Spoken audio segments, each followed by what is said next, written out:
Hello everyone, and welcome back to my channel. We have made it to day 10 of Vlogmas. We're officially in the double digits. Feeling good, I guess. For today's video, I just have a short little reading update for the middle of the week. Yesterday, I finished up the first novella in the Emma Lyon series by Beth Brower, and it was just so lovely. I feel like scrolling through the Goodreads reviews, you just see the word delightful, charming, wonderful, witty. All of these things come up. It's really interesting because it is such a classic setup for a novella series. It takes place in the late 1800s and like the 1880s, 1890s in London. The main character is an orphan. I don't think that's spoilers to say it. I think the first book really does do a lot to set up her backstory, and she definitely has a very tragic backstory. You know, orphans in fiction are a dime a dozen. Getting me to care about yet another orphan with a tragic backstory is quite the feat. Like I said, it's a very classic setup. This young girl, Emma, who is in a situation where adults in her life are just pretty terrible and they're not the greatest and they don't take the best care of her. She is often seen to the adults in her life as more of a burden, very antagonistic towards her. The Jane Eyre lover in me just is predisposed to loving a character like this, and I think especially there is a lot of work being done here to make Emma not just a tragic figure but also this very spunky, rebellious, funny, witty girl, and I'm rooting for her. I love her. In particular, I also think that the specific injustices that Emma faces just like twist my heart and make me feel really sad and angry for her, and I want her to win. I want her to defeat cousin Archibald, who is my number one enemy now. Like, even the adults in her life who are a little more sympathetic, they all are sort of like flawed characters. Yeah, it's just very charming. The setting of London in the 1880s, 1890s really works for me. I'm sorry, but I have to compare it to Bridgerton, which is one of my guilty pleasures. I love Bridgerton. I know it's not super historically accurate. I know nothing in that show makes actual sense, but I love watching it, and it's just such a nice diversion from real life. And that's how I feel about this novella. It was just such a lovely little jaunt to London. Something else that I really liked about this novella is that there are several potential love interests.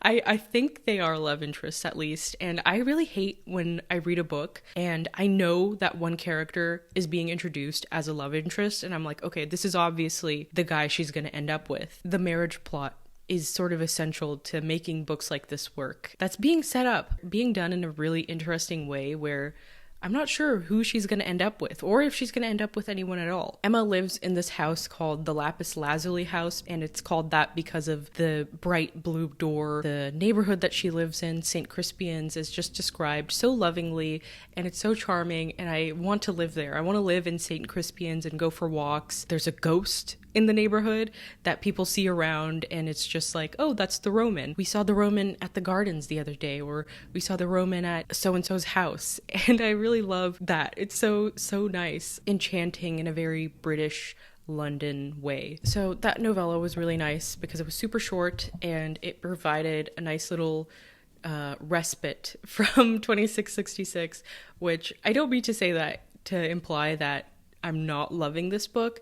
It's very challenging. It's definitely a project book. I haven't really had the chance to sit down and read more of this week. Filming Vlogmas, editing has really taken me away from my one true love. I'm hoping tonight that this is going to be a quicker video to edit and upload so I can spend some time with this big guy here. I'm still reading Stranger in Olandria with Angela from Literature Science Alliance, and it's hard to say, but I feel like I'm liking it more than I'm loving it. We're, in the middle now, and we've been reading it for the past couple days.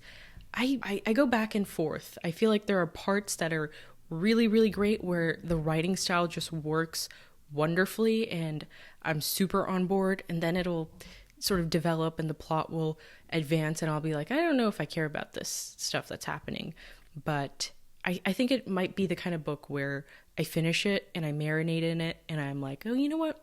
That was better than I gave it credit for. I feel like that was me with several books this year. Ammonite by Nicola Griffith, 2140, New York 2140 by KSR, several books like that. Let me know your midweek reading update. What are you in the middle of right now? What are you working on? Any specific books that you're trying to get in before the end of the year? I know that the novellas, I'm going to be reading a lot of novellas this month after I finish this book, because I have a sort of stretch reading goal that I want to hit. I already hit my actual reading goal, which is always 30 books, but I've always secretly wanted to hit 52 books, and I'm like 8 books off. So, hey, I will flagrantly read super short books in order to hit that goal. So don't mind me reading a bunch of novellas here at the end of the year. Thank you so much for watching, and I will see you tomorrow.